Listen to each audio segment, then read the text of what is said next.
Good morning, good afternoon, and good evening to everyone in our audience today, whatever time zone you happen to be in.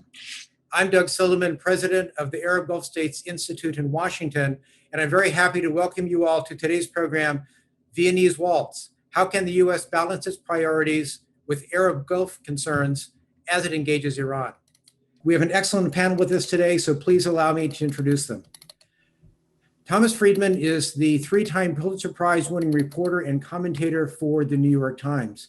He is also a best-selling author of several books, and his 1984 book, From Beirut to Jerusalem, is on my bookshelf, quite dog-eared, and was an early influence on how I saw the Middle East as I was starting my career. He's a keen observer of trends and has an uncanny ability to put complex concepts into forms and language that even I can understand. Mr. Friedman received a BA in Mediterranean Studies from Brandeis University and a Master of Philosophy in Modern Middle Eastern Studies from Oxford University. Dr. Suzanne Maloney is the Vice President and Director of the Foreign Policy Program at the Brookings Institution. She has authored or edited 3 books on Iran, as well as numerous articles and chapters in other publications. She has advised both Democratic and Republican administrations and has contributed to numerous outlets, including the Washington Post, New York Times, Wall Street Journal, and Foreign Affairs. She received a doctorate from the Fletcher School of Law and Diplomacy at Tufts University and studied in Tehran as part of the first academic exchanges between the United States and the Islamic Republic after the 1979 revolution. And perhaps more importantly, she returned home to talk about her experience. Ambassador Frank Wisner is the chair of the board of directors of the Arab Gulf States Institute in Washington and an international affairs advisor for Squire Patton Boggs in New York City. Ambassador Wisner's diplomatic career spans 4 decades, during which he served as the U.S. ambassador to Zambia, Egypt, the Philippines, and India. He also served as Undersecretary of Defense for Policy and as Undersecretary of State for International Security Affairs. He worked closely with Henry Kissinger to launch negotiations with Zimbabwe and Namibia, and served as the U.S. Special Rep for the Kosovo talks, where he played a crucial role in negotiating Kosovo's independence. I want to thank each of our panelists for taking the time today to discuss this very interesting and timely topic. To moderate this exceptionally gifted panel, we have our very own Dr. Hussein Ibish, Senior Resident Scholar at the Arab Gulf States Institute in Washington. He is a weekly columnist for Bloomberg and National, and he is a regular contributor to many other U.S. and international publications. He's the author of several books and academic studies on the Arab American community and on various parts of the Middle East. Dr. Ibish received his PhD from the University of Massachusetts at Amherst. So Hussein, I turn the program over to you. Thanks, Doug. I really appreciate it very much. What a panel. I mean, this, again, I just say it every time. One of the few upsides of the pandemic has been the ability to assemble just the best possible panels on given topics, and we've done it again. And I'm really, really pleased to have Frank, Tom, and Suzanne, especially who I really admire and whose work on Iran is just remarkable, with us today. And, we're, I think, particularly lucky that Tom has written a really kind of brilliant and provocative in its prescription column in today's New York Times, which we'll certainly bring up as well. And all 3 of our panelists have this deep engagement with the topic in very different ways. So it's a very rich body of experience we have. We're also 2 days away from the Iranian presidential election, which is both, in a way, sort of an exercise in a kind of a charade, in the sense that the pool of choices was so brutally whittled down by the Guardian Council to 7, among whom all plausible victors are relatively hardline. So you get one choice from column A, and that's about it. It's not a very interesting set of choices. And also, of course, the key foreign policy decisions are made by the National Security Council under the direction of the supreme ruler. So the president will be an implementer of policy, less than a shaper of policy in its broadest contours. On the other hand, it's certainly not inconsequential. It's highly consequential, right? Hence the whittling down of candidates. If it were inconsequential, the Guardian Council wouldn't care. Clearly, it does matter. It's a question of implementing policy, of tone, of making choices on a day-to-day basis, and even giving direction, and certainly participating in the National Security Council, and many of the ministers will, and the president will. So this is all very important. And as I say, that's about 48 hours away. So I think I'd like to begin by asking all of our panelists to give us a baseline of, before we get into the negotiations in Vienna and where we might be going with the JCPOA, and before we get into more granular questions about what kind of impact the outcome of the election may or may not have, and a whole range of other issues.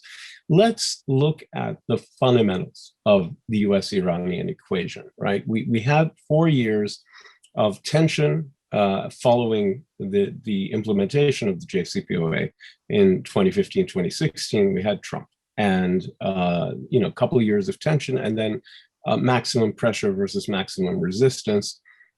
So there's a set of questions to set this baseline are suggested. Was maximum pressure working? And have the renewed talks had much of a palliative effect? Where are we overall in this relationship? Are we headed away from the collision course that we seem to be on during the Trump era, or not? And I guess I'd begin with Dr. Maloney. Suzanne, if you would. Thanks so much, Hussein, and I'm really honored to be part of this conversation with such a distinguished panel and such a terrific moderator. And I think you start at a really important place, because it's important for us to have a kind of baseline understanding of what the current state of the relationship is before we make our various prognostications and recommendations. My sense is that we are very much in this similar place to where we have been with Iran for much of the past 42 years. Which is to say considerable tension and friction, and I think a high possibility or even a likelihood of continued friction, but also a diplomatic process that's underway, that's tedious, that's arduous, and that is likely to inspire both great optimism in some quarters and great hostility in other quarters. It's a familiar place. Every American president, every American administration from both parties has sought to reach out and to engage diplomatically with Iran. And historically, it has been a challenge, mostly because of reluctance from the Iranian side to deal directly. Of course, we are now in a position where the United States approaches this diplomatic process from a position of considerable I think, deficit, because the international community really was aligned against the Trump approach toward Tehran. And the United States now really is in the position of supplicant, trying to persuade the Iranians to come back to the table and to make the first move to do so, to come back to the Joint Comprehensive Plan of Action, without the United States taking initial steps in terms of sanctions relief, which of course the Iranians have demanded. So we're seeing a dance play out, and I think we've seen some efforts on the part of the Biden administration to sweeten the pot, to demonstrate credibility for the Iranians.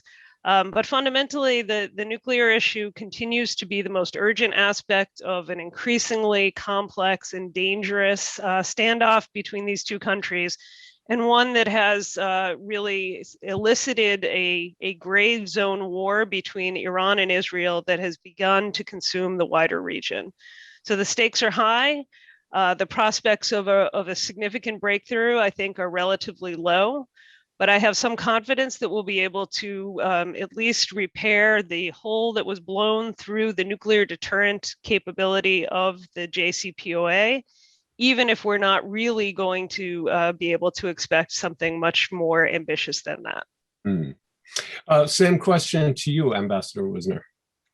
Gosh, well, thank you, Hussein and Doug. Really a treat to be appearing at the same time as Suzanne and Tom Friedman. I want to pick up from where Suzanne left off and associate myself with what she had to say. What brings me to the table today is a core belief that the United States has got to figure out a way to deal with Iran. You cannot maintain nor pursue American interests and defend those in the Middle East if you don't have a framework for managing our ties or our relationship with Iran. And it is with that in mind that I look back at the 4 years of the Trump administration's policies with rather deep regret.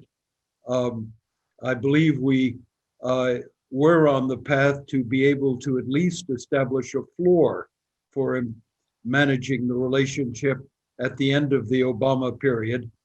But with the decision to withdraw from the JCPOA, we lost the ability to control nuclear developments in Iran. We lost the support of our key allies in Russia and China. We certainly saw regional friction rise and American military deployments pushed to the fore. We sat literally on a powder keg for the last couple of years that could have led us to war that none of us would have found useful. And I think we've seen as well a radicalization of Iranian politics, which explains somewhat why I believe, and I believe my colleagues would agree, will lead to a more conservative outcome in the current election. Perhaps the most serious problem from my point of view was the fact that the United States undermined its own word. We were party to an agreement. We pulled out from it.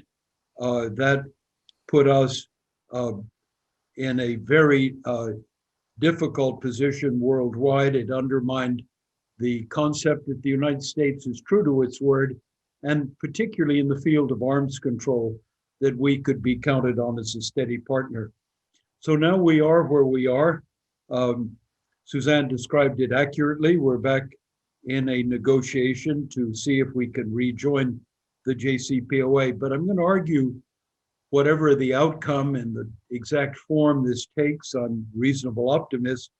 We have already seen a bit of a calming effect of simply the re-engagement has had a calming effect. We've pulled back, if you will, the region has from a direct confrontation, not permanently by any means, but the calming effect has had some collateral outcomes. The discussions that have started now between Iran and Saudi Arabia are particularly important for, in the final analysis, it's only the Gulf parties that will achieve a point of equilibrium in the region. We can help from the outside, but we can't replace the parties themselves. And finally, I think we're getting back to a point where there is international leverage again, coordination, an ability to mobilize international opinion behind specific outcomes in the Gulf. And that offers the prospect of greater predictability. So I'm pleased where we are. We're still in a very, very dangerous region with a long ways to go before my core ambition of seeing a framework for managing relations with Iran established. Great. Tom, thank you so much for being with us today. And thank you for a really great column, which gives us a nice framework for our conversation today. And there are two parts to it. There's a diagnosis and a prescription. I'd like to table the prescription for a little later. But let's start with your diagnosis, where you're basically, if I may say, you're saying don't let the perfect be the enemy of the better in this case, right? That there's no good solution. So on that basis, can you explain to us a little bit how you see this, and in terms of what Frank and Suzanne had to say? Oh, thanks, Hussein. It's a treat to be with you all. Basically, if you strip it down to its core, the way I see it, Hussein, is that Iran, after 42 years, is pretty clear. The leadership has adopted a model that Russian scholar Leon Aaron applies basically to Putin and to China as well, a kind of militarized patriotism. as a way of staying in power. And that militarized patriotism requires a certain degree of hostility, in Iran's case, with Israel and the United States, to justify a kind of constant state of revolutionary fervor and massive spending on, the Revolutionary Guards. And so I think that's the one consistent structural thing I see out of Iran. And that doesn't mean you can't do anything, but it does mean, I think, that the opportunities are limited. And there was a JCPOA. It was in Iran's interest. It was in our interest. And so that shows you can do things. And so for me, the real question is, given that state of affairs of Iran's leadership, what is the sort of narrow sliver we can get back to? Now, I agree with what everyone said. There was a real pattern in actually Trump's behavior.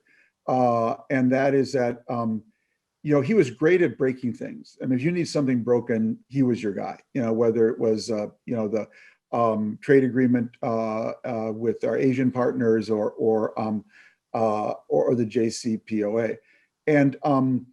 And he did actually, there's no question, he increased American leverage in theory on Iran. It inflicted great pain on Iran. But two things were also clear. It actually did not result in a reduction of Iranian, malign activity around the region. In fact, if you talk to administration people, they've actually sort of, totaled it all up, and they will make the case that actually increased it. And we saw the sort of the pinnacle of that with the attack on Upcake, which was a brazen initiative driven partly by that. And so Trump could never harvest the leverage that he created. And it was because he was always afraid that Ann Coulter would come out and say, "You're a wimp. How could you, do all of this? And now you're a wimp." And it's amazing, but that's what they were afraid of. We saw that on immigration, but it was also true in foreign policy.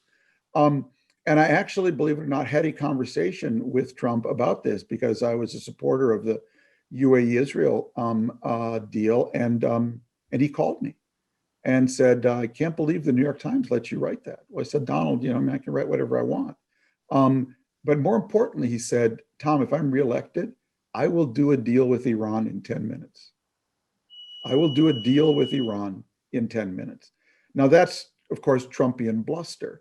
But it shows you, I think, where he wanted to go. I mean, he really, as much as he wanted to deal with Kim Jong-un, he wanted actually that meeting with the Iranian leadership. He wanted to prove he could do Obama, and that is where he wanted to go. But he never had a team that could really navigate that could set it up. Pompeo, all these guys were just running for president all the time and always afraid of what their right-wing base was going to say. So Pompeo had his, list of 10 things, which is basically a list for the Iranians of, 10 ways to commit suicide as they saw it. And nobody was ready to back off it. So everyone was positioning Nikki Haley, him, they're all just running for president. They weren't operating American foreign policy. And they weren't connecting the dots either because now President Biden has gotten us out of Iran and out of Afghanistan, or we're in the process of that. And it brought me to mind my second trip to Iran in the late in the early 2000s, and how angry Javad Zarif was with the fact that Iran had been enormously helpful to the United States in getting into Afghanistan and was never given credit for that, for using its contacts in Afghanistan, particularly around Herat.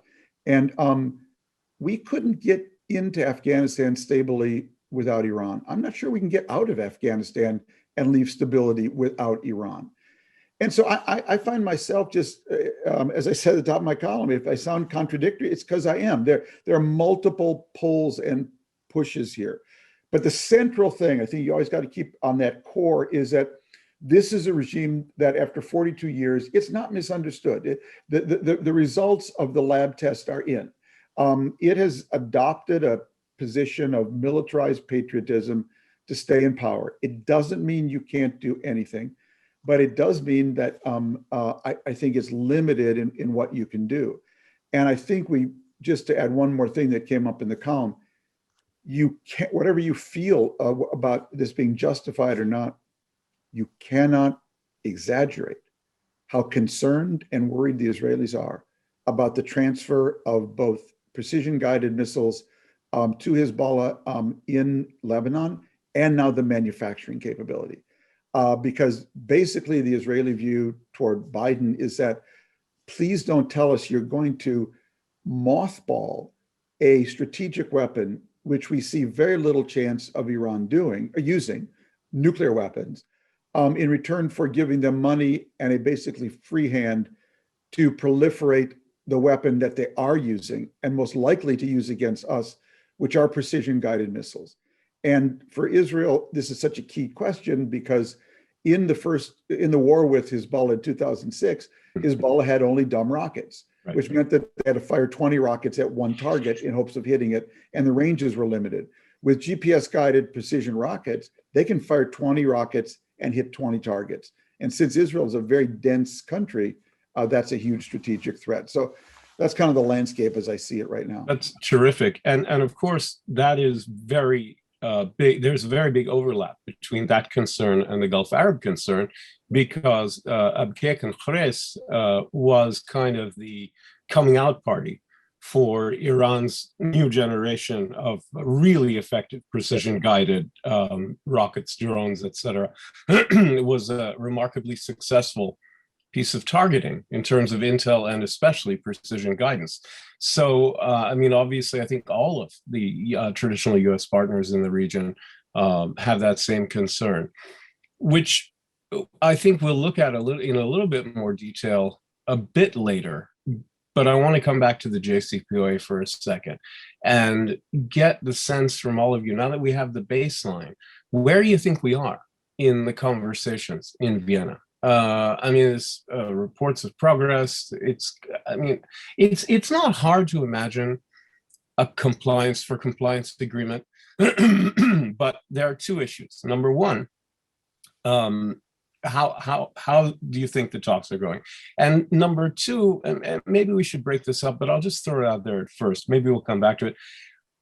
How much of an achievement would it be to resurrect the 2015 agreement with its sunsets and timelines based on 2015 in 2022? I mean, Frank spoke of the palliative effect of the talks. That's obviously the case. There's no doubt the temperature has gone down in the region, and that's a good thing, no question. But I'm wondering if the value of the JCPOA as is written is all that big a deal in and of itself. So I'm kind of asking two questions. And again, let's start again with Suzanne, and we'll go to Frank, and so go around. Well, there's obviously a lot of rhetoric in the press from varying sides about the state of play within the talks. And I think often that's designed to influence as much as it is to inform the debate. And so I will watch for concrete actions. And what we've seen, especially over the course of the past 10 days or so, are some concrete actions from Washington that do appear to be setting the stage for building some confidence on the Iranian side, because this whole question of sequencing has been so key. So the decision to lift sanctions on particularly the oil minister and oil ministry affiliated organizations, I think is a prelude clearly to trying to demonstrate to the Iranians that we're going to be in a position that we'd be prepared to see them get back to licit oil transactions as opposed to the smuggling that has sustained them since Trump walked away from the deal. And we've seen a few other measures as well, including letting the Iranians actually make payment on their UN dues so that they can vote. Both of these measures by the Biden administration have elicited some pushback from the Hill and elsewhere. And I think, what we're seeing is the resurrection of a deep polarization within the United States political establishment. I'm not sure it really extends out to the public about the state of play around the JCPOA. So I look at all these steps and the very bullish statements from various Europeans and Iranians to suggest that we are on track to revive the JCPOA. That, of course, is a little less ambitious than what we heard from the administration in its earliest days. Secretary Blinken, Avril Haines in her confirmation hearings, there's a lot of talk about, not prejudging the situation about wanting to get to a longer and stronger deal. But the negotiations very quickly settled and predictably, understandably, I think, settled back into what is a more familiar and certainly a less ambitious pathway of just trying to get the deal that we have back on the books and functional. But I want to associate myself with the kind of premise of the second half of your question, Hussein, which is, what is the real value of the JCPOA at this stage? Obviously, any kind of constraint on Iran's nuclear activity is better than no constraint.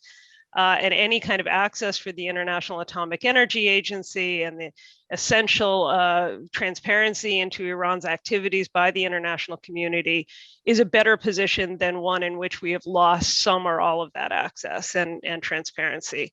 However, my expectation is that any kind of triumphal return to the JCPOA will almost be immediately succeeded by the frustrations from both sides, particularly from the Iranian side that predated all of the Trump diplomacy and maximum pressure. The sense from the Iranian side that they really weren't getting what they had bargained for because there are, of course, a raft of American sanctions that will remain intact.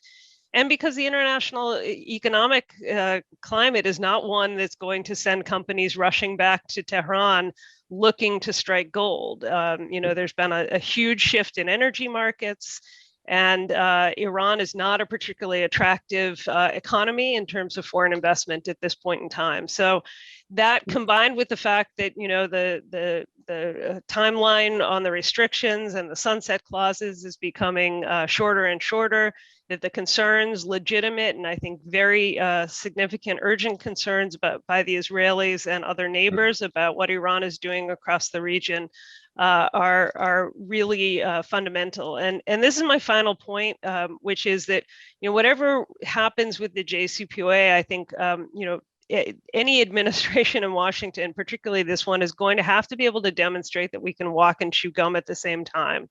I differed with almost everything that the Trump administration did on almost every issue. But I think the readiness to push back against Iran, the readiness to strike where necessary to try to constrain and deter Iran's creeping influence and militarization of the region was vital. And I don't think we would have seen that from an extension of the Obama administration or the Hillary Clinton administration. And we really don't yet know if the Biden administration is going to be prepared to get tough with Iran, even if the JCPOA is back in force. And I think that's going to be a crucial test for the durability of any kind of reduced tensions between the two countries. Obviously, a dialogue is important. So if you can resurrect the JCPOA, that sets hopefully the framework for something more. So I don't know. But then the other thing is that the Obama administration got a lot of criticism for placing negotiations before all other goals and holding people like Mattis back, and in fact jettisoning him because he wanted to push back. So hopefully that's one of the lessons that the Biden people have learned. Frank, where do you think we are on these talks, and how would you react to all of that? Hussein, I don't pretend to be party to the details of the exchanges now in their sixth round, but I remain at core an optimist that we will reach an agreement and the United States will return to the JCPOA and the Iranians will come back in compliance for compliance. That optimism, however, is tempered by a recognition that there's some very tough core problems to overcome. On the one hand, the Iranians have a legitimate question to ask. Having pulled out of the JCPOA, can we be trusted to stay with it after the next or the next election after the next election on our part? Are we going to be good to our word? Will the world take America's word seriously and begin to fill out the compliance with the JCPOA, given the uncertainty of American behavior? On our side, I think we have real reasons to be concerned. Iran has developed new nuclear technologies during the period of its partial withdrawal from the JCPOA. Some of those you can correct, some are going to be embedded in the minds of its scientists. Very hard to walk back to where we were in 2015. So there is a lot of core issues that will remain. But I think we're going to see an outcome that's positive. And even in the event that the conservative side of the Iranian political house wins the election, I'm also reasonably optimistic that it is in their interest to carry the agreement forward. The supreme leader has made his position quite clear. If Iran's red lines are respected, he supports the return to the JCPOA. That matters. But I think also the benefits of the JCPOA will play to the advantage of a successor in Iranian administration. So I'm a little bit optimistic that once in, it will stick. That said, is it going to be the floor as opposed to the ceiling of our ambitions? Will the JCPOA provide a stable platform for addressing the numerous issues that Suzanne and Tom have outlined and exist in fact? And here, I think we have to be very, very cautious and very realistic. It's going to be tough. It's going to be tough to improve and extend the terms of the JCPOA, that making it less likely that Iran will be able to get back into the nuclear market. Changing the JCPOA after we're back in it becomes at least an object of negotiation, but I'm not at all certain it will come easily or come cheaply. The Iranians will attach a very high price to any changes to the JCPOA. As regards the region, in a similar manner, it's going to be very tough to address issues in the region, and there are many, they're real. If anything, a conservative Iran is going to be tougher on protecting the gains of the position of its IRGC. And I think on the arms front, it's extremely tough to imagine the Iranians giving up their asymmetric missile systems that give them a sense of deterrence in the region and leverage in key combat areas, Yemen, for Lebanon. And these are all going to be tough, but at least there will be the possibility to negotiate. Once we're back in the JCPOA, the United States will have a seat at the table. The United States will have other parties at our side, many of whom have similar ambitions. We will be able to deploy other leverage. I believe our core leverage lies in the future of investment in trade and technology with Iran, much greater than the leverage of our sanctions. So we will have a framework within which to use that leverage. Is it going to be easygoing? No, it isn't. Are there going to be quick wins? No. Will the administration be under fierce pressure domestically? Certain. Will the Republicans look at this as a surrender? The accusation will emerge immediately. It's going to be very tough on our side.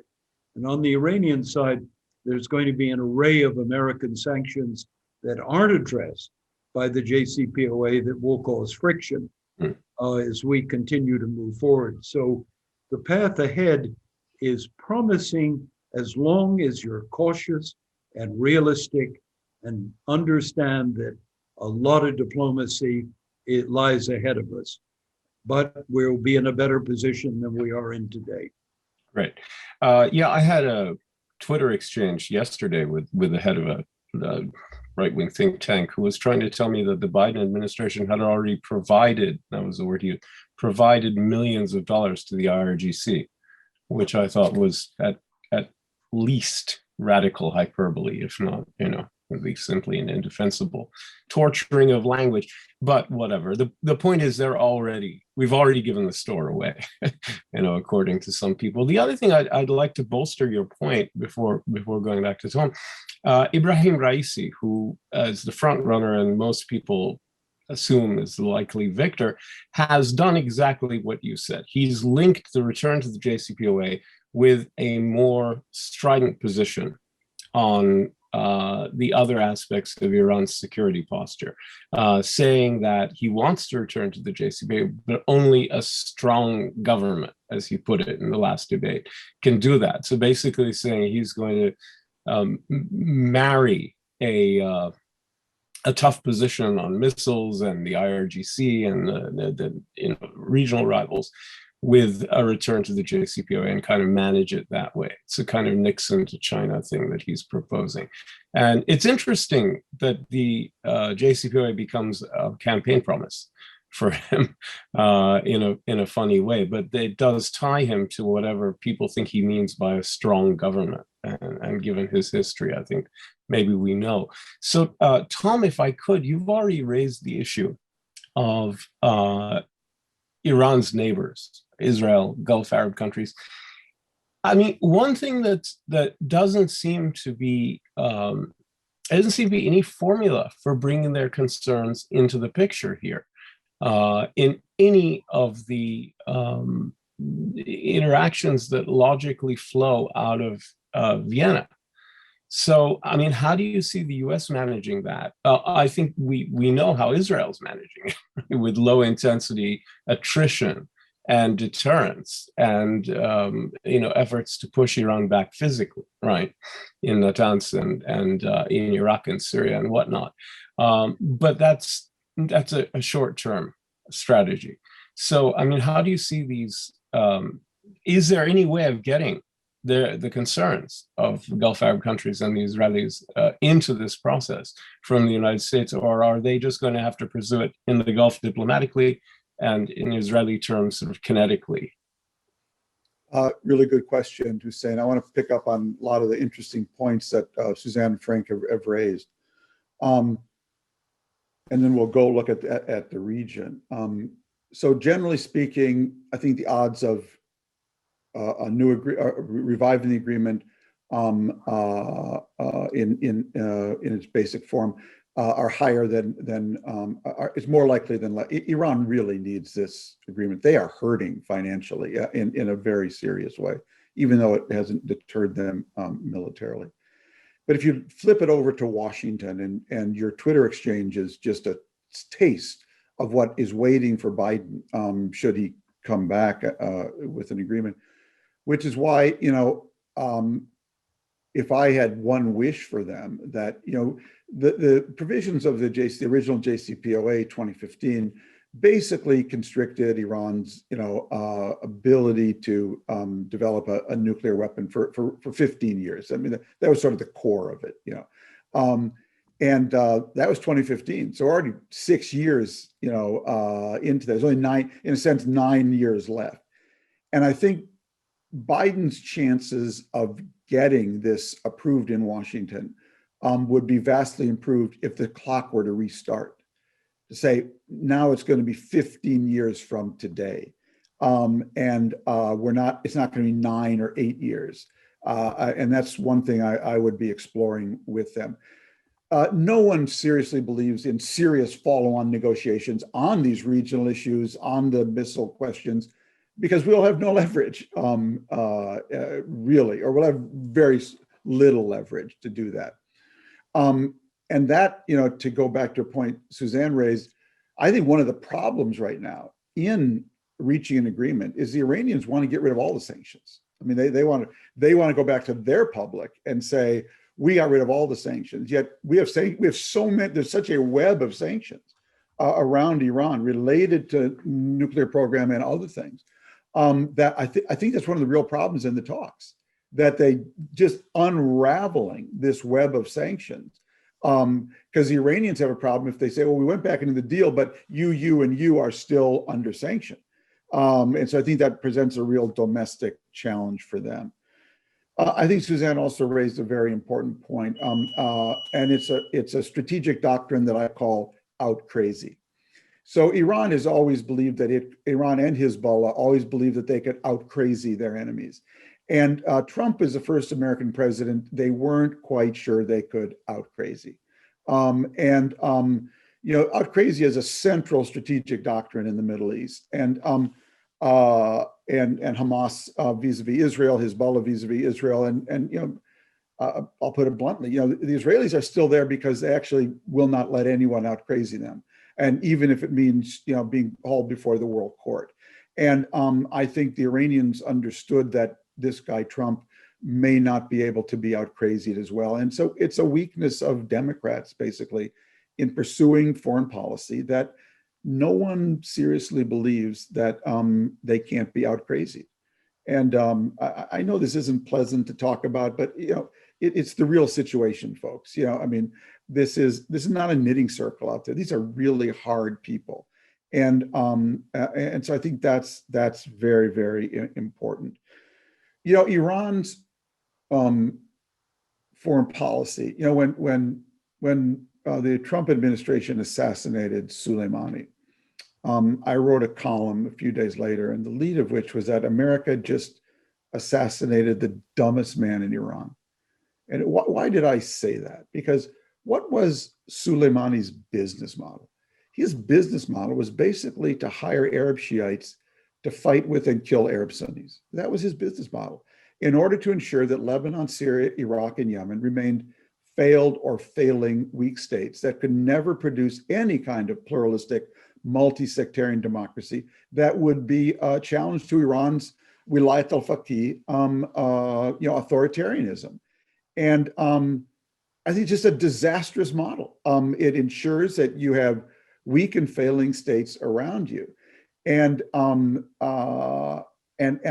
this is for maybe a later discussion, Hussein, but how these states, Libya, Yemen, Lebanon, Syria, Iraq, get out from their dilemma and produce order, and order with a trajectory of decency, I think is a central question for the region. Imperialism is not the answer. That's gone. Okay, no one's going to come from the outside and provide order. Yet they have, nor should they. Yet they failed at self-governance. They failed at the ability to produce a social compact. And I was just talking to an Iraqi friend this morning about that, and their frustration with the Iranian directed militias outside their government, as you have with Hezbollah. And having that conversation with Iran would be a huge a huge initiative for the region, a huge help. That's really an Arab-Iran negotiation. But again, I don't know how you get that with a regime whose policy is based on militarized, it's kind of militarized nationalism. So, I think the best we can hope for is that Biden comes back with an agreement that is that gives us a long runway, that he can sell it there. He's still going to face whatever he does. You gave away the store. But I think if he can say, I didn't just go back to the agreement, now the clock is running and there's 8.5 years left. Because who wants to throw their body, frankly, in the way of that politically? So I think if he can come back with at least that, and I think to get that, he's going to have to eliminate some of those other sanctions. I think it's the only way he can sell it, that the Iranians can sell it at home, that we didn't get rid of all of them. We got rid of the sanctions. There's a natural trade there. And, I think that's the horse trading that's going on right now. The reason you get these positive, I think they've agreed on the core thing. We want you back and we're ready to come back. And we're ready to come back, in a way that, resets the nuclear program where it was. But it's which sanctions, where, how. Biden needs to sell it with at least some cherry on top when he comes back. They need to sell it with at least some additional sanctions. And the question is, can you arrange that Rubik cube so all the colors come out right? Yeah, that you raise a very interesting point, and I'd like to throw it to the other two, and beginning with Frank, actually, this time. Does the U.S. Iranian dialogue, well, let me put it differently, does the outcome and the fate of the U.S. Iranian dialogue that we hopefully see the beginning of in Vienna determine or shape the outcome of a potential Arab-Iranian dialogue that's so important for the reasons Tom mentioned and others? What's the connection between those two dialogues that I would guess are intimately connected, but I'd love to know what you think. Right. Well, let me start with I'm a little bit more optimistic than Tom was when he concluded his remarks. In part because I believe while the going forward, the road ahead of us is a really tough one and strewn with many, many boulders. That's not to say that there is not diplomatic leverage on the part of the United States. First of all, when you get back into the JCPOA, you at least have a place you can sit down and talk to the Iranians. That does not exist today. Second, you have allies who are part of the JCPOA, many of whom share your ambitions on issues like the region and arms, and whose attitude matters to Iran if it ever intends to get back into the world of trade, investment, technology, and a more normal place in the world stage. So we have those leverage points. We also have a leverage point that I think we're underestimating, and that is, what are Iran's own ambitions? Does Iran really want to have a continuing engagement in Yemen? Yemen, to me, and I think the Iranians I've talked to make it pretty clear, is a good way of keeping the Saudis on a back foot. But a long-term interest in Yemen, I do not believe that's an Iranian ambition. So is there possibility of engaging Iran on the Yemen front? I can go beyond that to other areas of the Middle East regional contention, where Iran has ambitions to secure its sovereignty and borders and political position in Syria and Iraq, but equally recognizing that in the long run, it's got to find some equilibrium with Arab partners. Otherwise, Iran wouldn't be sitting at a table today with the Saudis, nor would Iran be putting forward on the table ideas like a sort of Helsinki for the region. So I have more confidence, Tom, than perhaps you do in the space that American diplomacy will be able to operate in.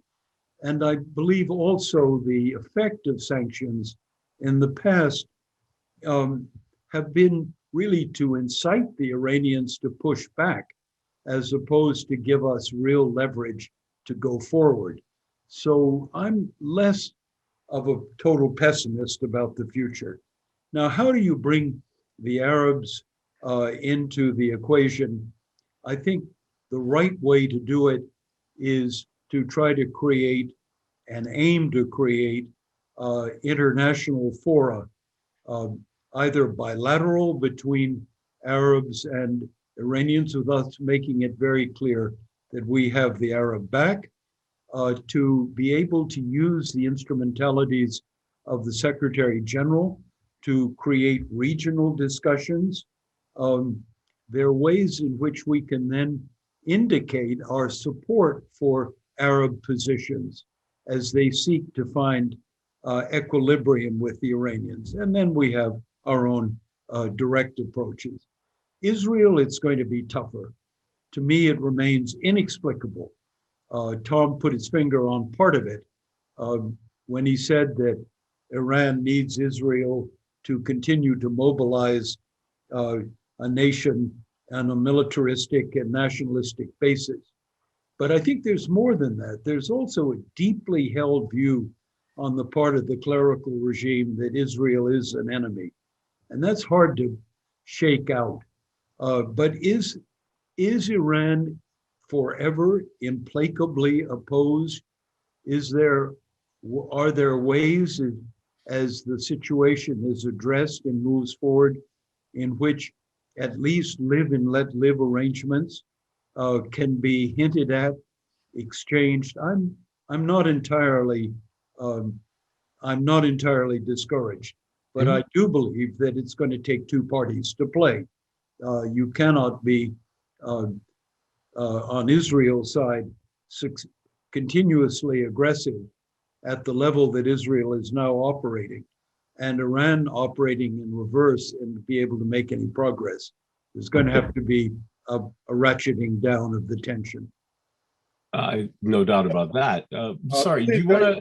I want to just pick up on one thing that Frank said. It's sort of an tone of our conversation, which is that whatever Biden comes back with, the Republicans will attack him and their various outlets, and you can see the panel on Fox TV right now. Yeah.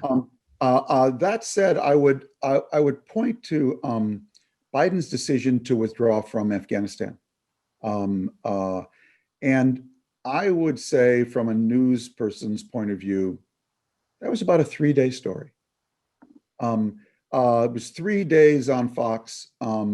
And then, you know what? The American people said, we are good with this. And it basically disappeared. Sort of the usual suspects said the usual things. And I hope it goes well. And if it doesn't, certainly Biden will be blamed. But I think we cannot exaggerate how exhausted the American public is with sort of conflicts in the Middle East. And you saw that with the Israel-Hamas conflict here as well. That people just, the activists, immediately got mobilized, but the wider public was just, I can't deal with this anymore. I don't even know which war you guys are on anymore. And therefore, I wouldn't underestimate Biden's ability to, if he does reach an agreement, to come back and sell it effectively to middle America. That, do you want to keep fighting with these guys, or do you want to go back to a nuclear deal?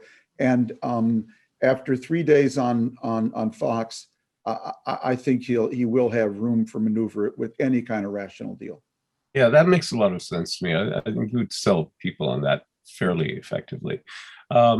Suzanne, did you have any thoughts about bringing the Arab states and maybe even Israeli concerns into the mix? And then I have one more question for everybody, and then we'll go to the audience. But please do go ahead. Sure, I'll jump in.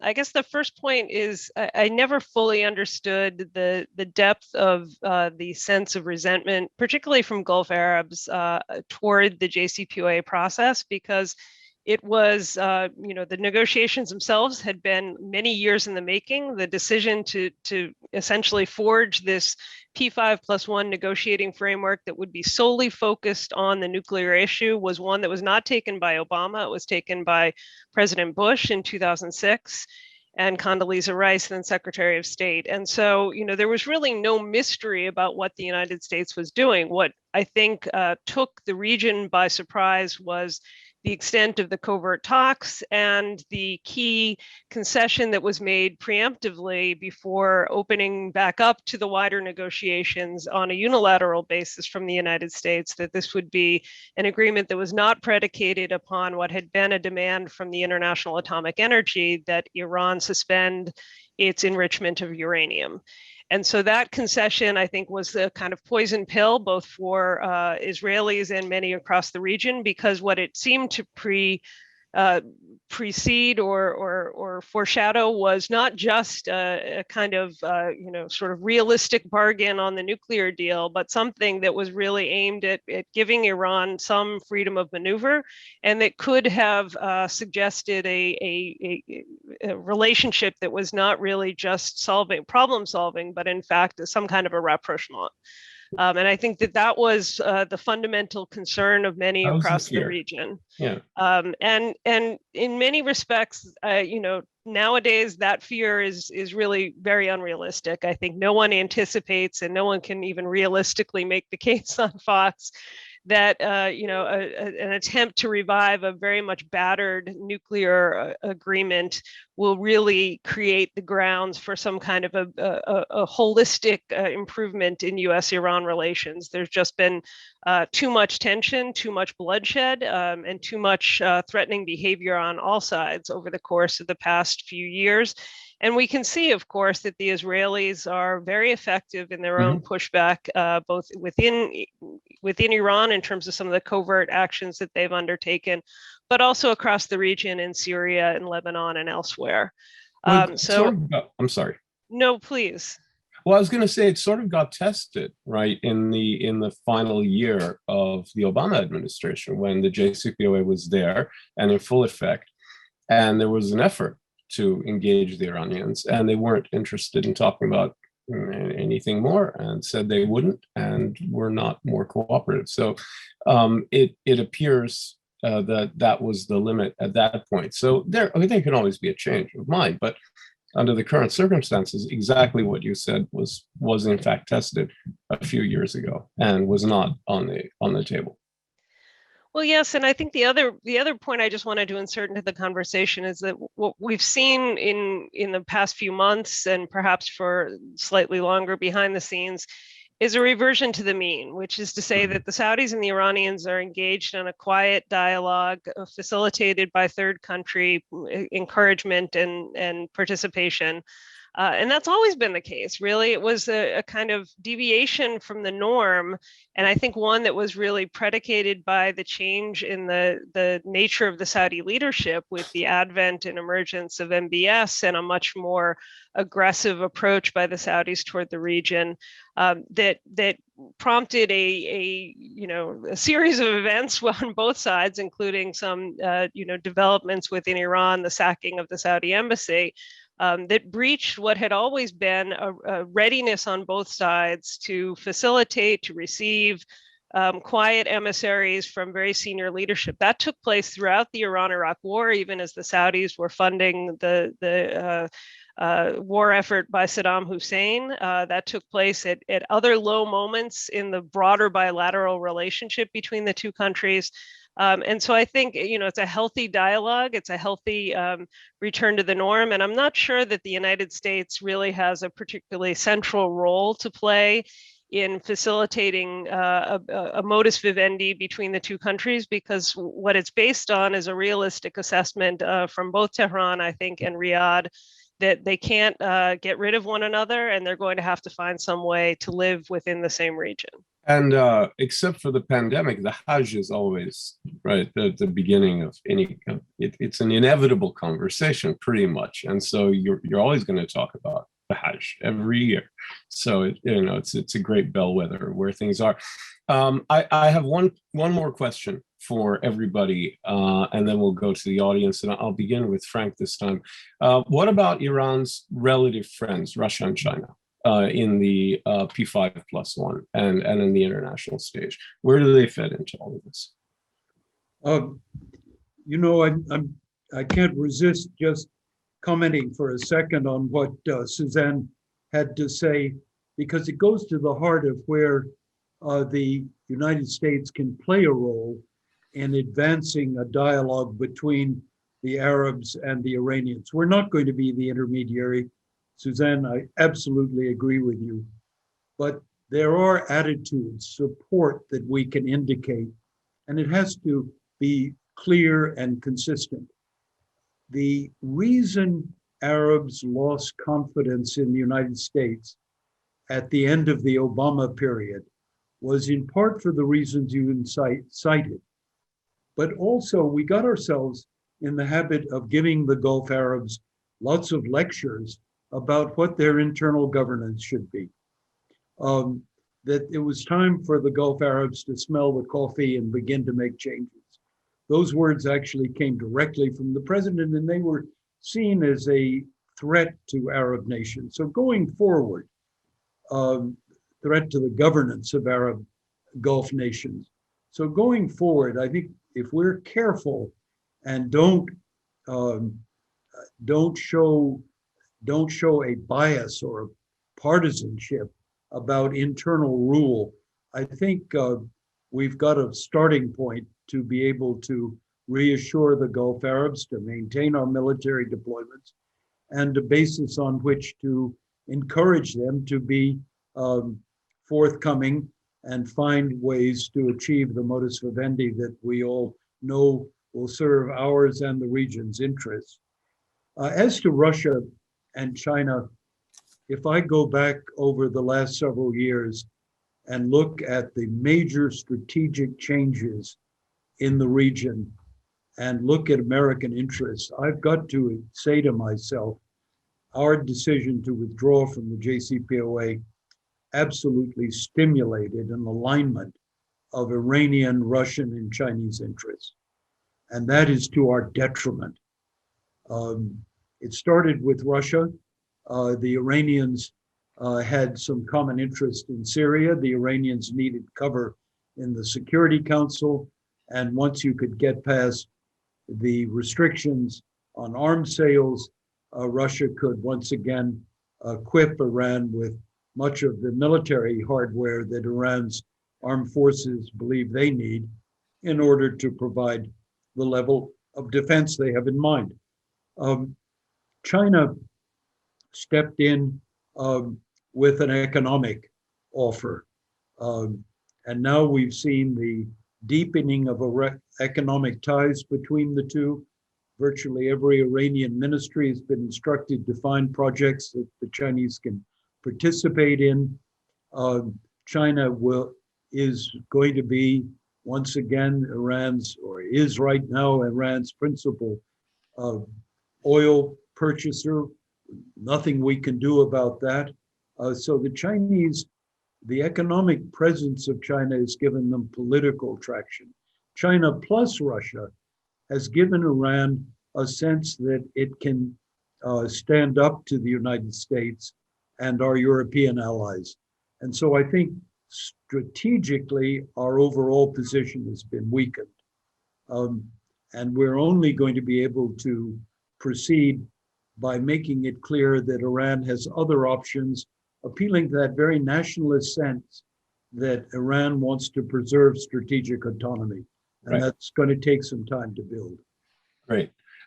Tom, yes, go right ahead and pick up a couple of these points. Please. One is that I wouldn't exaggerate what China did with Iran. It was, I think it was a natural resource play. Let's remember, China has a deep, now technological relationship with Israel, and is deeply invested in being able to tap into Israel's technology sector. So an idea of a kind of China-Iran alliance that could be seen as hostile to Israel, I think the Chinese would be very, very careful about that. This was a natural resource play. The second thing that occurs to me is, that with the Saudis, and the UAE has always been talking to the Iranians, but with the Saudis now doing it too, who knows in the future that wouldn't be a bridge also to an Iranian-Israeli dialogue, where the Gulf Arabs provide that kind of bridge at some point down the road. I would not rule that out. Because one thing that the Israelis have discovered in trying to deter Iran's transfer of these missiles, it's been a whack-a-mole. I mean, they just literally have to be out there every day. And I'm not sure how sustainable that is. The third thing I would say is that, this Trump 4 years, so much crazy got let loose. So much crazy in America got let loose, and so much crazy around the world let loose. And I think I follow Israeli politics very closely, because Israeli politics and Israeli-Palestinian relations are often off Broadway to Broadway. Stuff starts there and then comes to Broadway, which is to sort of wider trends in the world. And in this case, maybe it started with Broadway that the American people narrowly, they chose Bidenism over Trumpism. They chose calm, conciliation, decency. It was close. It was way too close for comfort. But that's what they chose. Say what you want about this Israeli cabinet. It came about, again, in opposition to Netanyahu. That was the real cement. But it was the Israeli version of Bidenism. A national unity cabinet built around just sort of, we just calm down, decency, start talking to each other. And so who knows over the next 4 years, when you remove that kind of Gatling gun of Netanyahu every day, Iran, Iran, Iran, left, left, left, Arabs, Arabs, Arabs, hate, hate, hate, that's why I tell people, I make no predictions about Israel, but you never know when these things start kicking in and who talks to who. And suddenly, Ariel Sharon famously said, when he became prime minister, what I could see from there, what I can see from here, I couldn't see from there. And so I think there's a sense of possibility here, which is why, again, that I am for restoring the JCPOA. You just don't know where it will go. And you can look at all the military alternatives to it. American military alternatives, Israeli military alternatives, none of them are good. And the gravity and weight of that will bear on these societies, I believe. Yeah, I think there's a consensus in this Zoom room about that. Suzanne, do you have anything pressing to add on Russia and China, or should we go to the questions from the audience? It's up to you entirely. I'll just say very briefly that I think they're very different types of relationships. There is a strategic partnership between the Russians and the Iranians in Syria. How durable that is, I think, remains to be seen. Although I'm probably more skeptical than Tom about the prospects for a leveraged buyout. They clearly have different interests there.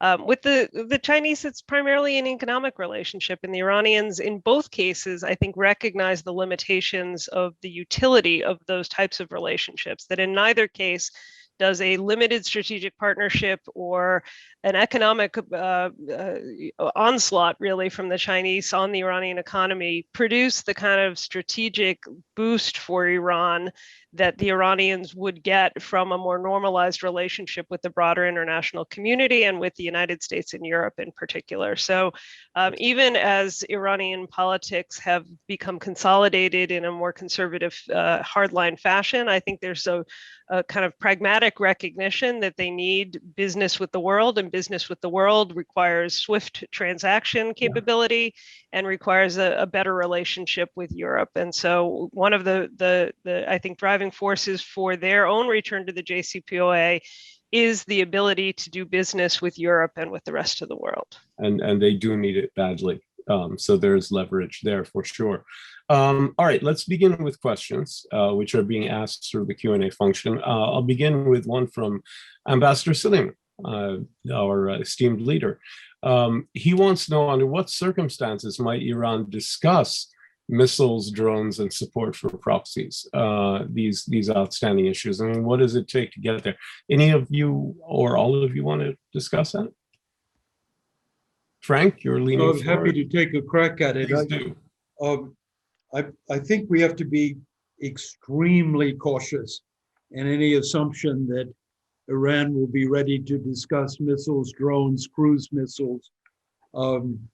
This is Iran's ace in the hole. It's Iran's ability to offer both deterrence and leverage. These weapon systems, Iran cannot match Saudi Arabia, the Gulf, and Israel in conventional aircraft. It simply has no air force to speak of, but they have been able to develop these systems. And before they trade those away or give them away, they will expect a great deal in return. I believe that the first subject to talk to the Iranians about is not missiles, cruise missiles, drones, and other weapon systems, ballistic, whatever. I believe the first point of departure is political. Until you can get political engagement between the region and Iran, the Arabs in particular in Iran, ourselves in the mix, and create a political context, it's really tough to imagine dealing with missiles. Second, if you do go down that road, the only forum I know that will make it work will have to be something with neutral sponsorship, like a UN created dialogue. where the Iranians would not feel under pressure. They would feel they were among equals. And finally, I think I see some role for track 2 diplomacy to begin to open discussions between parties in the region about these weapon systems so that assumptions can be sorted out, which they are not now sorted out. So I can't say there's no path forward, but I believe the one that is in front of us will take a while to get to, and once engaged, a very long time to make it achieve serious results. I mean, one way of dealing with the militia issue would be to take up the Iranians on the Helsinki framework idea, because obviously you cannot have a concert of states or a framework based on states and a foreign policy based on undermining states and having failed states around you. There's a fundamental contradiction, which is a problem for Iran, but it's also a problem for their neighbors, obviously. But there's a point at which Iran has to choose, which it really wants, and obviously getting there is hard. But do either of you, Suzanne, Tom, want to weigh in on this, or shall we go to the next? I would just say Go ahead.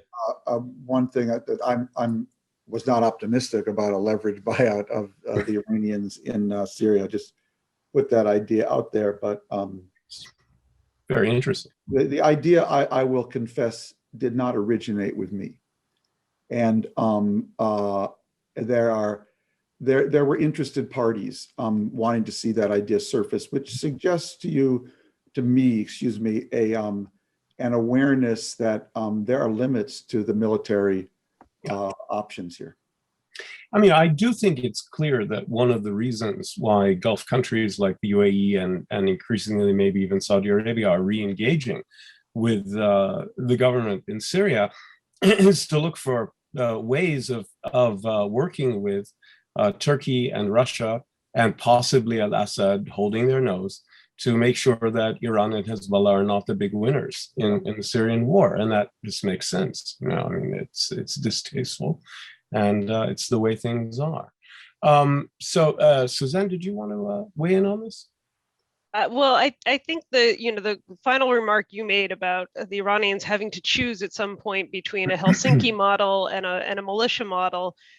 Fundamentally, the international community hasn't asked them to choose. The only people or the only states that have tried to force that choice have been the United States, primarily through the use of sanctions, and the Israelis primarily through the use of both covert and overt military action. The rest of the world has effectively said to Iran that you can do business with us. We are happy to both sell oil and look for foreign investment opportunities, even as you oppress your own people, even as you engage in building proxy militias that are more powerful than state entities across the heart of the Arab world.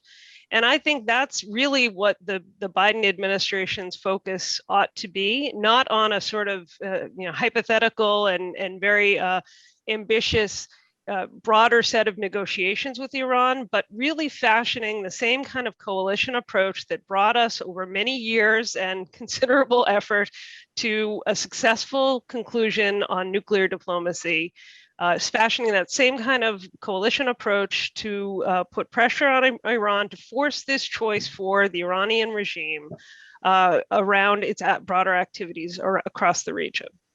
And just to add to that, there's a tool that no administration has ever used against Iran, and it's called Twitter.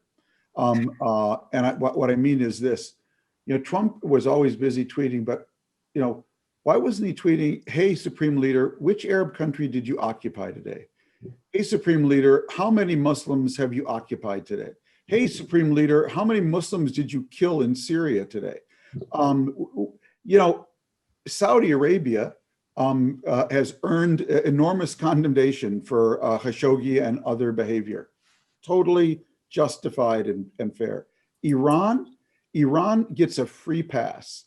And frankly, they get a free pass often from the left because they are anti-Trump and anti-Israel. And MBS was playing footsie with Israel and was pro-Trump.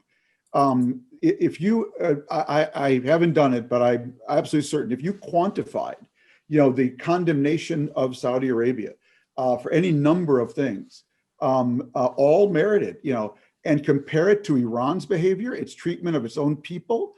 Talk about the biggest occupation in the Middle East is in Iraq today, where Iraqis can't nominate a dog catcher without having it cleared in Tehran.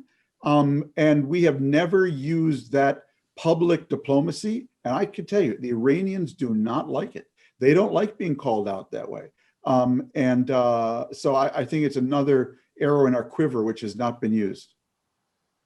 Mm-hmm. No, fair enough. Could I just add a quick comment on a remark that Suzanne made? Yes. I think it's really important as we look down the road to goals that we should set and ways of thinking about American diplomacy. I am very much in your camp in saying that, quote, the Helsinki model has merit somewhere when the situation develops beyond the present state of negotiations in Vienna. That said, I think one has to be very careful. Helsinki was a framework. Yeah. It can be once again a framework, and as a ambition, let's also remember that it's rooted in international understandings. Article 8 of the resolution that ended the Gulf War called for such a forum led by the United Nations.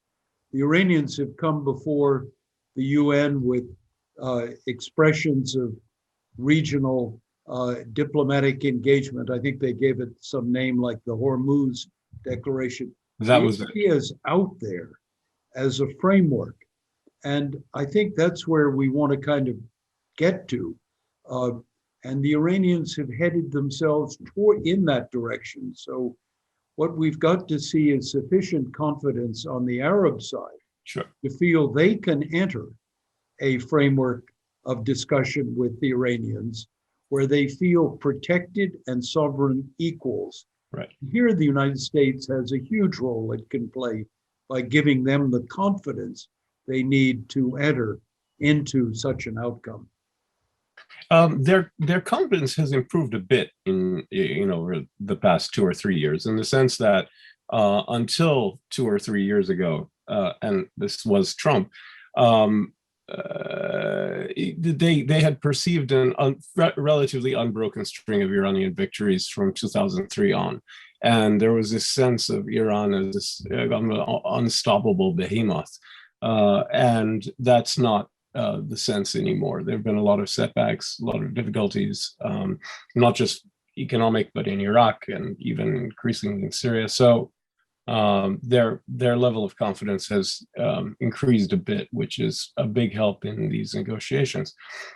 We've got a question from Robert Friedman, good to hear from him, whether there could ever be a final agreement with Iran as long as Iranian leaders are sworn to Israel's destruction. I mean, again, this is sort of parallels the militia issue. There are these explicit or implicit policies that make it very difficult to really come to deep terms with this Iranian regime. And how do you deal with those? I'll throw it to anybody, unless we just want to leave it as a question for the ages. I'll jump in and just say that, look, there is capacity for pragmatism within even the Islamic Republic. And, 20 years ago, a senior Iranian minister and cleric, Abdullahi Nouri, said publicly that, the sort of hostility between Iran and Israel was not in Iran's interests. Was one of the reasons he was put on trial and impeached. And he certainly is not a political factor any longer. But I think this is, ultimately a decision that the Islamic Republic and more broadly the Iranian people need to make. How much do they value this ideological point, which has gained them nothing and cost them dearly over the course of the past 42 years? I am not optimistic that anyone associated with this regime, particularly as it lurches toward a more hardline posture domestically is likely to embrace any kind of radical new thinking on this issue. But I do think, certainly from my experience, the regime's posture on this in no way reflects the broader opinions of the Iranian people. Yeah, I mean, there are people who say that it's a constitutive part, which is what you were saying earlier, Tom, that it's a kind of a foundational premise of the regime, and others who think that no, it could be adjusted. Go ahead, Tom. Yeah, I would simply say that there is no diaspora Jewish community in the Middle East more attached to the country that they lived in for centuries, prosperously, and richly in the broad cultural sense than Iranian Jews living in Israel. So there, in other words, there's a basis in Israeli society, right, and there's a basis in Iranian society to return to a more reasonable position. I believe this hostility is inorganic. Yeah, exactly.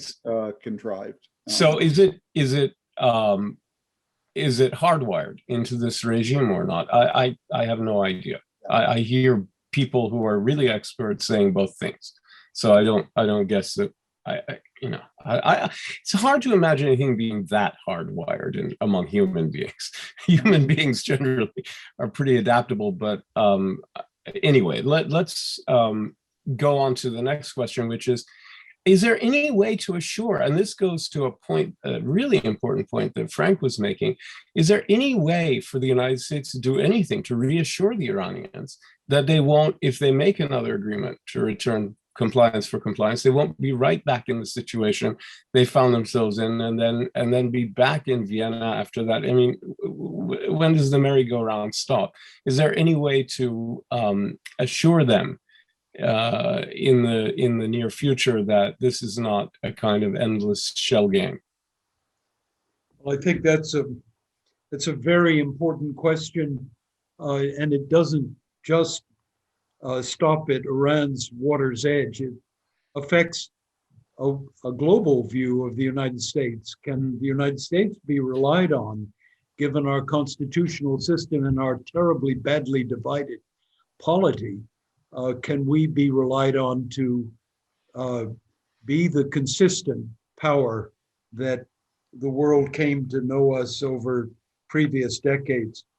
But on the narrower question of Iran and the United States, there is no guarantee of irreversibility.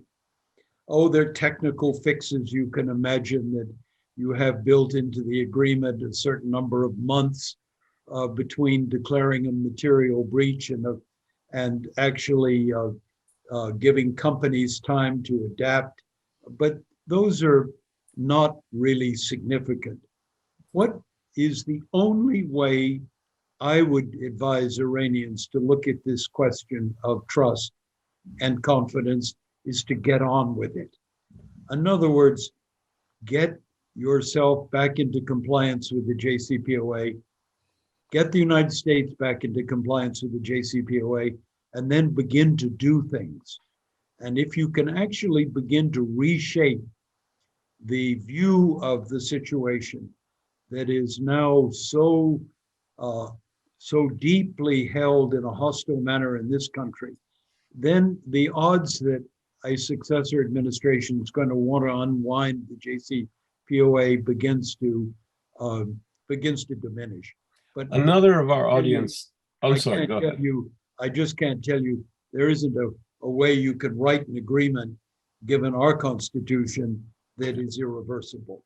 Yeah, right. So I'm sorry to have cut you off there. One of our audience was asking about making the JCPOA a treaty somehow. That's probably politically undoable, so it's not maybe worth devoting too much time to, unless any of you have any sort of amazing insights on how that could be done. But I don't think it is just plausible at this point, right? Okay, so how, if there was a compliance, this is a really interesting technical question.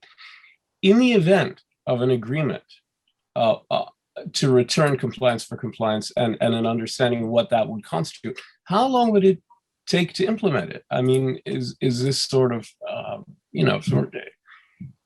it could take quite a while. And I'm wondering if any of you have a sense of that. And that, again, that is important because of the sunset issue and the fact that the clock is still ticking.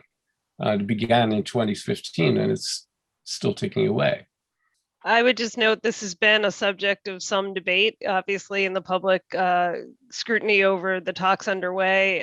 What we have is the precedent of 2015 when Iran was able to move much more quickly than at least some of the more pessimistic assumptions toward compliance with its end of the bargain. On the United States side, it's relatively easy to undo or the reimposition of sanctions, to issue waivers, or suspend measures. That's mostly stroke of the pen type of activity. So I don't think the timeline for a compliance arrangement is the fundamental problem. I think it's the sequencing and the fact that the Iranians have insisted that they want to see the United States remove the sanctions first.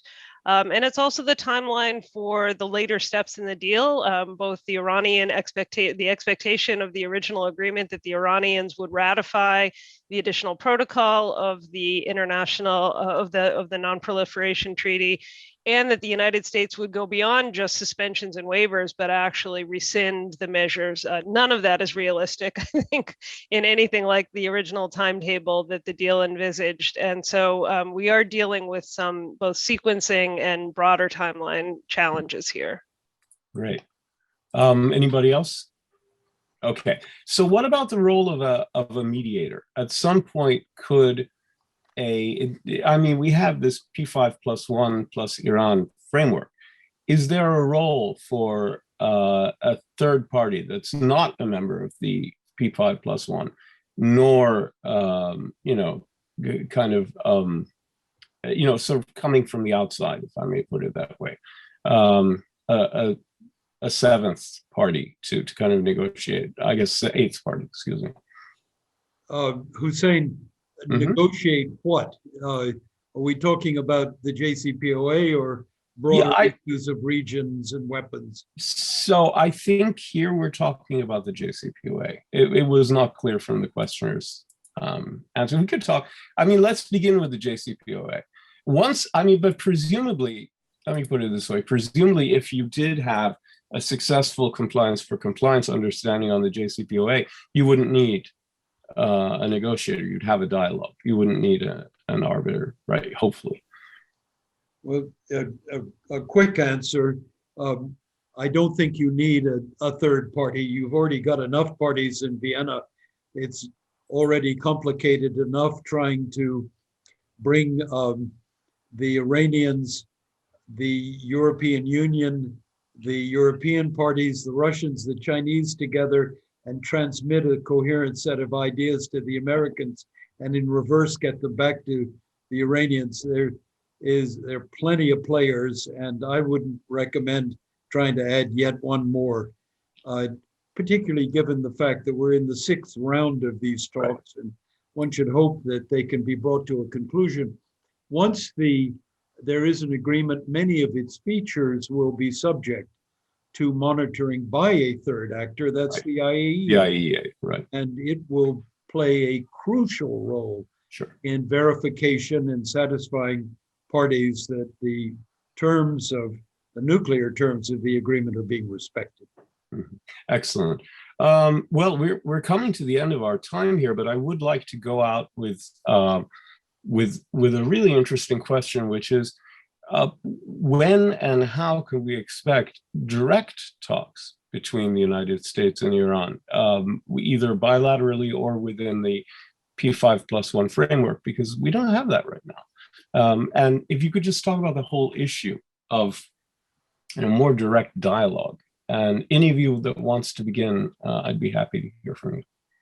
Yeah, I would just say, Sam, go back to the point I was making on Afghanistan. I think the American public is really exhausted with conflicts in the Middle East.